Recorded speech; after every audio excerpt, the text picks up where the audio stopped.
તો વાત કરીએ સાબરકાંઠાની તો સાબરકાંઠા જિલ્લાના પ્રાંતિજની વૃંદાવન પાર્ક સોસાયટીમાં છેલ્લા 3 દિવસથી પીવાના પાણીની સપ્લાય બંધ રહેતા ગુસ્સે ભરાયેલા મહિલાઓએ આજે પ્રાંતિજ નગરપાલિકા ખાતે પહોંચી ઉગ્ર વિરોધ નોંધાવ્યો હતો।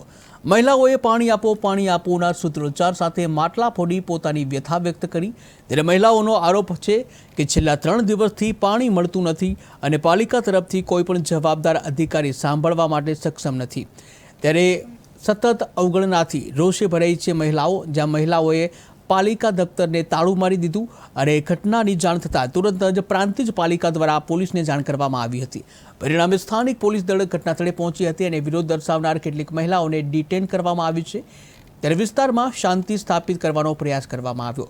જાહેર સુવિધા માટે પીડાઈ રહેલા સ્થાનિક રહેવાસીઓએ સમસ્યાનો તત્કાલ ઉકેલ લાવવાની માંગણી કરી છે અને ચેતવણી આપી છે કે જો પાલિકા સમયસર પગલાં નહીં લે તો હજુ વધુ ઉગ્ર આંદોલન કરવામાં આવશે।